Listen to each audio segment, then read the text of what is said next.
Good afternoon, my name's Alan Marchant. I am one half of the Huxley and Marchant partnership, which we've been going together for, I would say, 35 years as a partnership, probably 42 years in total, being in the Budgerigar hobby.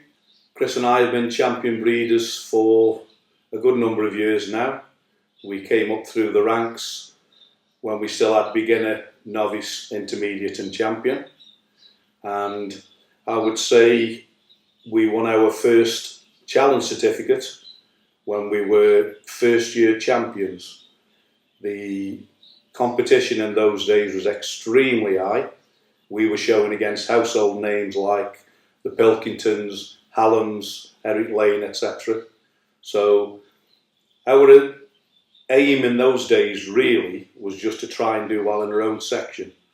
Now that's a situation that's changed quite drastically in the last few years. Everyone seems to think that they're going to be winning best in show in next to no time. And I can assure you that it's very difficult to build a stud capable of winning best in show, and then once you get to that situation, maintaining it is just as difficult. So the beauty about the hobby at the moment, there are people working with different types of birds. Some of the birds from Europe, they are bringing another element into our hobby, and there are some quite instant successes. Whether they're sustainable, only time will tell. But just at the moment, I think it's a good time to be in the Budgerigar Society, because there is an opportunity for everybody to go out and do well at a show. That's a lot different, however, than actually creating a stud of Budgerigars. So that's what Ash and I have been talking about during the day, and I'll try and share some of that with you this afternoon.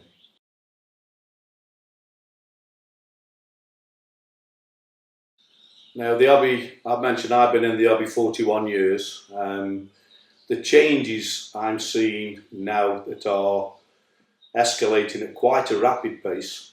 When I first came into the hobby, you could literally, and this is how I got my first birds actually, drive around one of the estates where I lived, and you would hear somebody with budgerigars in the back garden, or they would have canaries, finches, pigeons. So even from where I'm sitting now, I'm 10 minutes away from where I bought my first budgerigars one Sunday morning, driving around on the estate listening for the sound of budgerigars in an aviary.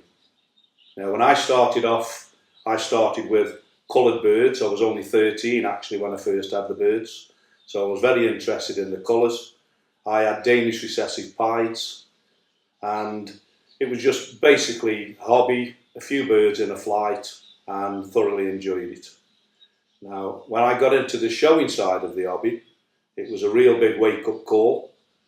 I showed my birds at the first show, and it was almost as though I was showing against a different species of bird. Other people's birds were at least double the size of the ones that I'd got. I'd got proper pet shop birds. So that was my first introduction to showing budgerigars. And I would imagine if anyone has been out of the hobby for 20 years or more, they would feel exactly the same when they come and look at the modern budgerigar. One of the biggest contrasts I find nowadays, when we were coming up through the ranks, certainly beginner, novice, intermediate, every Saturday or Sunday, Chris and I and a friend, or even Chris's brother Jim, we would go and visit several aviaries. And we would do this every week and occasionally pick up a bird or arrange a swap, whatever. The major difference I'm finding now is people aren't visiting aviaries anymore. I used to find that was one of the most rewarding parts of the hobby. You were picking ideas up from how people organise their aviary, different ideas about feeding the birds, and generally just learning about stockmanship and seeing all the various examples. Things like cages, wire cages were never heard of in my day. it would be an old packing crate and a bit of chicken wire. So when you look around at the modern aviaries nowadays, I think some of them are absolutely fantastic. And the big difference I find, which I don't necessarily think is an improvement, is that there's such a lot being done on the social media nowadays. And really the quality of the birds is very difficult to judge from the photographs. My daughter used to do wedding photography, and I've been amazed at how she can alter photographs. So I'm afraid I would much rather see things naturally in the environment, in a show cage preferably, or if not, sitting in an aviary, relaxing. So then I can not only judge the single birds, I like to look at the overall quality in an aviary before I decide whether to work with that person, purchase birds, etc. Particularly if I'm looking for a significant feature. For example, if I wanted to bring a bird in that was going to increase, say, the spot size, then I would want to see that that stud had several birds, or should I say the majority of birds, that were carrying that spot size. That way you would think there's a good chance that if you introduce that particular feature, then it would stick with your birds.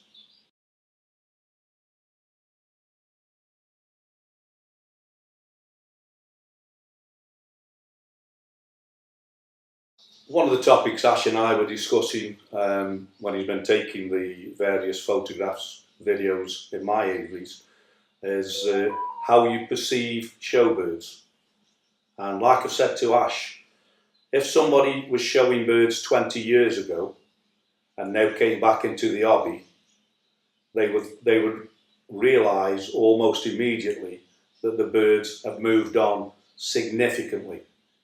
Now, when you're involved on a day-to-day basis, as in most things actually, it's not just our hobby, it's most walks of life, you tend to not notice those slight increments and very slight improvements that the birds are making year on year.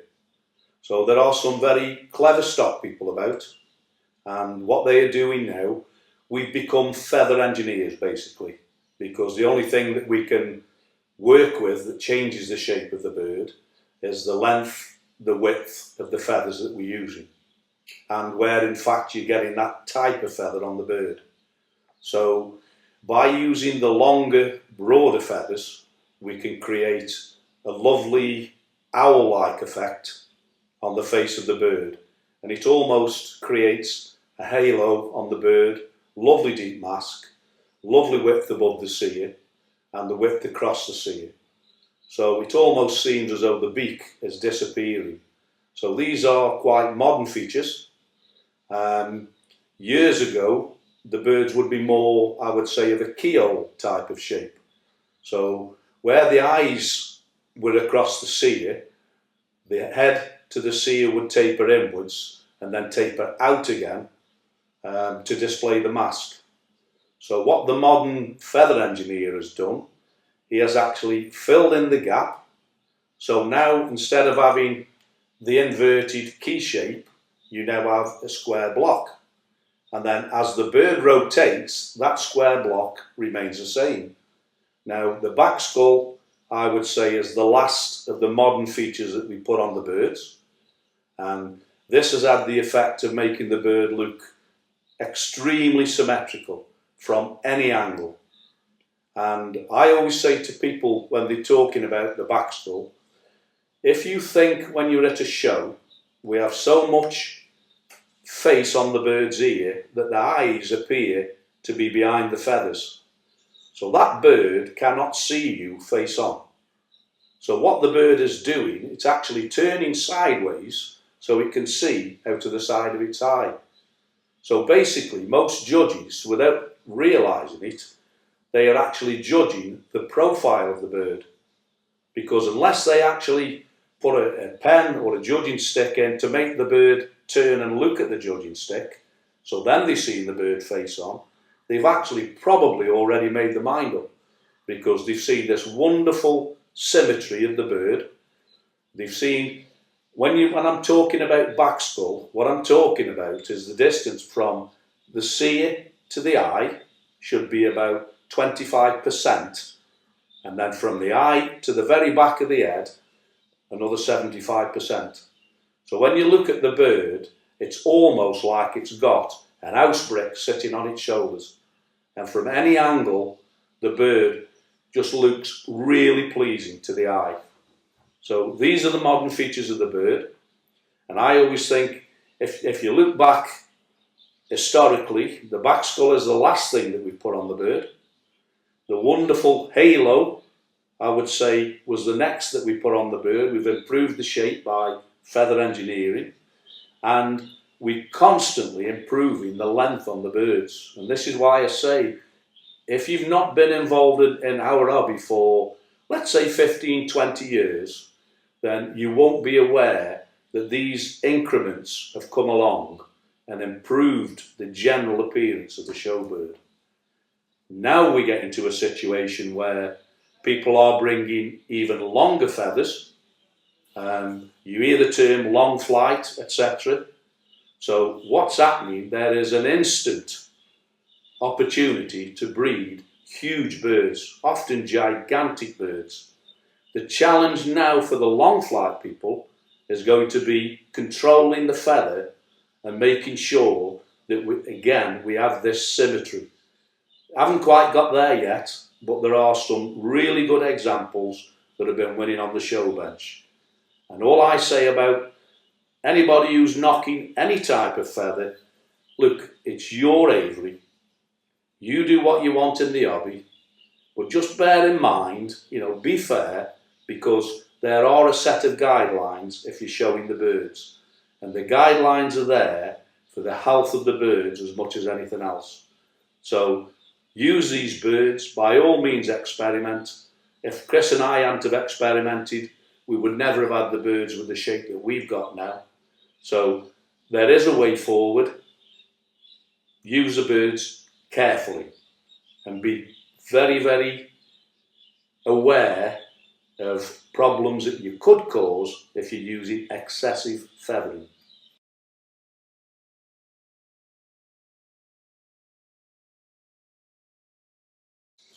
Yeah, I always think a visual display, well, they say a picture paints 1,000 words. Now, if you look at this visual display of the ideal, you can see some of the features that I'm talking about there. When that bird looks at your face on, you can't see its eyes. So, more than likely, that is the view that you're going to see of a bird when you're at the show. You are seeing the profile, and this is what the judges are looking at. And without this lovely flowing back skull, you see birds that are almost chisel shaped like that. And the problem with those birds is, these were the birds that we used to show in the past. The problem with those birds is, if they get fed up during a show, what would happen is they would fold all the feathers down and not look as impressive. Now, once we'd established the back skull in the birds, it almost acts like an anchor. So even when the bird is getting a bit restless at a show, not showing to the best of his ability, he still looks like a good bird and may just catch the judge's eye in a few minutes when it relaxes again. Because sometimes it's quite as simple, it's just somebody moving a bird from A to B. If you've watched any judging, the judges will move the bird several times, and sometimes the birds have just had enough for a few minutes. When we established the back skull, what we found was it gave the birds that little bit extra time under the judge's jurisdiction, and sometimes a bird not trying could still win the class. Well, from there on, anything's possible. But with the birds without the back skull, they used to just fold the feathers almost like a fan being put away, and then they wouldn't be considered again. So that's one of the really strong benefits of having the back skull. Alan, can you please explain for the beginners, how do you proportionate the back skull, like the 25%, what you were saying before? Right. So from the seer, from this position here, to the eye, which would be there, you can see that's about 25% of this total width across, or profile should I say, of the bird. And then the rest of it is 75%. You don't particularly want to see that in a hen. I would say an hen probably a third, 2/3, because you get what we call cock-headed hens, and they tend to be, they're okay on the show bench, not very good in the breeding cage. I'm always mindful when I'm pairing birds up. All I'm saying to people is, in every breeding cage, I want to see all the features that make up a show bird. So for example, this is a show bird with outstanding features that anybody would be pleased to have on the show bench or in a breeding cage. Now, this bird has all the features that we're looking for. All we need now is a fertile partner, a well-bred fertile partner, and then I'm sure you would breed quality birds. What you don't need is a super hen of this quality to pair to this bird. And the reason I say that is, if they breed, and that's a big question, if they breed, then the chances are the youngsters are going to be really buff, not the right shape, not the right style, and a future problem, because those youngsters, as they start to get too buff, become less and less enthusiastic breeders. So for me, it's about balance and style and birds that are going to produce when you put them into the breeding cage. I don't want to see massive birds that lie across a perch and that are lethargic. So again, if you're using bigger and bigger feathering, as in some of the, what we're calling the long flight birds now, just be aware that at the moment, we have what I call inbred vigour. So that will only last until the birds start to become more and more family orientated. So you need to be quite aware that if you're going to start using really big buff birds, make sure the partner's got a bit of style and class to it. So, Alan, in simple words, if you got a super cock bird, super male bird, the hen doesn't have to match his quality visually, but if she is from a good pedigree and a lesser looking hen, that pair will do good. Every time. Yeah.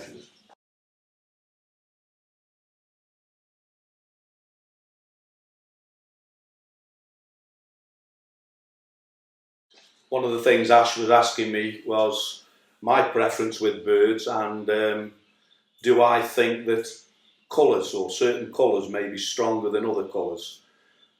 I personally do. You would think with the birds originally coming from Australia in the green form that that would be the dominant colour. What I tend to find is to maintain the modern shape of the bird, the modern feather that we want on the bird, size and everything else, I pair a lot of greys. Grey to grey green is my preferred pairing. I seem to find over the years I keep most of the features that I'm looking for, and I can get the feather to allow me to engineer the shape that I want. If you start using light green to light green, I've noticed quite quickly you start to lose a lot of the size. The same with blue to blue. Again, I've noticed you lose a lot of the size. And then certainly when you start to bring many varieties of the dark factor into the equation, then you can very, very easily start to breeding birds that just don't have enough power to win on the show bench. So for me, grey to grey green is my preferred choice. Actually, my favourite colour is blue pied, but you don't breed many. I think there has been one photograph of a blue pied hen, but they are few and far between. Certainly from the videos that Ash has taken and the photographs, you would see grey greens feature very, very strongly at the moment. All I would say is every now and again you will just hit a run. A particular colour will come out strong. So go with the colour until it changes. For us, in the 90s, it was cinnamons, opaline cinnamons. We did exceptionally well with them, many best in shows with them. Then it went to greys and yellow face greys, certainly right up, I would say, to about 2010-12. And at the moment it seems to be grey greens and greys. But again, if you're doing well with a particular colour, stick with it until things start to change.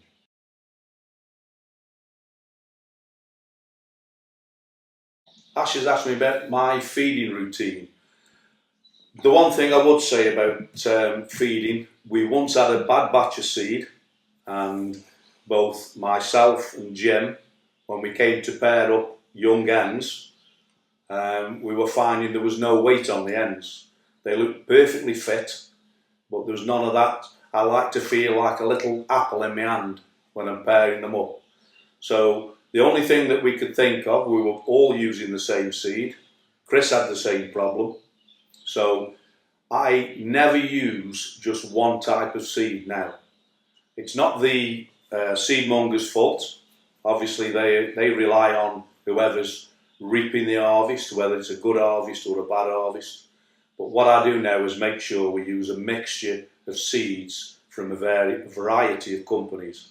That way I don't think if we did have a bad batch, then we could mitigate it slightly with the other seeds.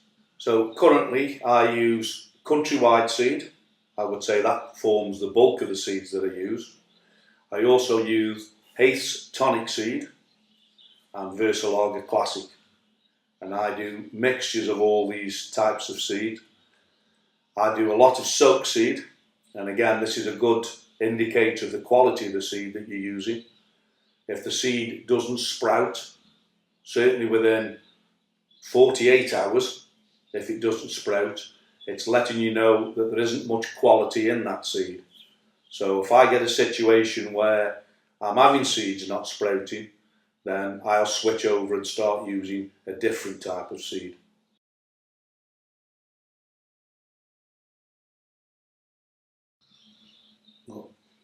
In regards to soft food, I will use the normal things, egg biscuit food, and again, 2 different varieties of that. There's many really good varieties of egg food about, so I don't think it makes any difference which one of those that you use. I will also use porridge oats, Hormiform, 4 different vegetables. The birds have watercress every day of the year, or chickweed if I can get it, obviously through the spring and summer months. And all this is mixed up with groats. Now these are the shelled oats. So I don't use oats. I find they smell quite rancid and go off quite quickly. So I use the groats, and basically I wash them or rinse them out in hot water first thing in the morning, let it drain all day, and then all that mix is done fresh every day. And each cage will have a spoonful of the mix. And the only other thing that's in there for the folic acid is there is bran flakes and frosties. And so that is the mixture for that. And I say it comes in a nice moist crumble when it's all mixed together. And the only other thing really that I do is add calcium to the water once a week. And that really is about it. Calcium with vitamin D3 or just the plain calcium? Just calcium with vitamin D3, yeah. Vitamin D3.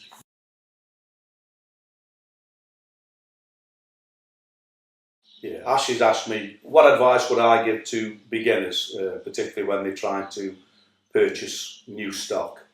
It's not really just the beginners. The advice that I give to everybody is, make your mind up what feature it is that you're looking for. Don't think you're going to buy that feature plus everything else. because then you're asking somebody for their better birds, which they're probably reluctant to part with. So, for example, I do what I call a matrix, where I'll highlight 7 different areas that I'm looking at, and if you like, what makes a show bird. So I'm looking at the head features, the mask, the spot, the feather density, is the bird flecked, the length of the bird, style and deportment. So all these things are important. So if you did a matrix, you could come up with 7 different aspects that you're looking for on a bird, as I've just split them up there. And then what I would do then is mark them out of 3 and say 1 is it's good, 3 it needs improving. So for example, if you've got a bird that's got, I would say, a wonderful spot like this one has here, but it doesn't have the lift and the width across the eyes, you would mark that down as a 1 for the spot, but possibly a 2 or even a 3 if you thought it wasn't wide enough. So that's the sort of example that I'm talking about. And what you would find then, if you undertake this with every bird, what you would see, if there's a weakness in your stud, you will have a lot of birds in the 3 column. For example, if you were looking for spots on the birds and you've got a lot of the birds where they were receiving a 2 or a 3, that's telling you that's the area your stud's weak on. So what you would do then is try and find somebody, and again this is where visiting aviaries to me is a must. Photographs, I don't trust photographs. I've seen how photographs can be manipulated. But visiting aviaries, not only are you looking at the birds that aren't for sale, and you can see if they have that particular feature that you're looking for, but then you could then purchase one of the birds that is for sale if it excels in that feature that you're looking for. But don't expect the bird to excel in the feature that you're looking for, plus have everything else. They're the birds that won't be for sale. So for me, doing the matrix, it was the best thing I ever did. You can imagine I have several hundred birds when I finish breeding. So it does help to actually get a grip on where I am, instead of just looking at the birds and think, yes, I'm all right, because these problems can sneak up on you. And one of the problems I found in the past, that if you just take your eye off the ball, is flecking. You think you've got only a few birds that are heavily flecked, but then when you start looking underneath the feathers of your other birds, you find you've got underlying problems, lines along the ratchets, little bits of scattered flecking underneath the feathers. So birds that you thought were clean, on close inspection, you'll find you may have a problem.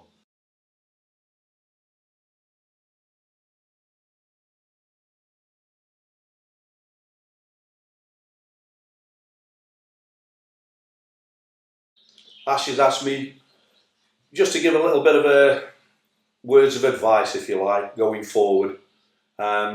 What I would say to people who are coming into the hobby or who haven't really established themselves yet, still building a stud, remember it is a hobby, it's not life and death. You don't need to be spending a fortune. There's too many people thinking that a lot of money equates to a good bird. Well, not necessarily. Obviously there are some extremely well-known people who've done exceptionally well on the show bench, particularly if they go and win at say, the club show at Doncaster. That's quite a big focus, certainly for the UK. But at the end of the day, these people only have an handful of birds, like all of us, every year, that are what I would call top birds. So we're all working with birds that probably need 1 or 2 items to be improved upon, and that's the beauty of it. So build a stud. Don't try and buy a stud. Go out and buy the best birds that you can afford, but go with a reason. As I've said, when I've mentioned the matrix, make sure that you know why you're going out to buy a bird. Make sure you only buy the bird you went out to buy. There's no point in going out and getting carried away on the spur of the moment and coming back with a bird. And as soon as you walk in the shed, you think, well, I've gone and bought some more of what I've already got. So it's just a case of be polite, but be firm. If you're not offered the birds that you want, the birds that you need, the feature that you need to take you forward, politely decline. I'm sure 99 out of 100 fanciers would have you back any time at all. I always say to people, the first time you visit me, do yourself a favour, don't bring any money.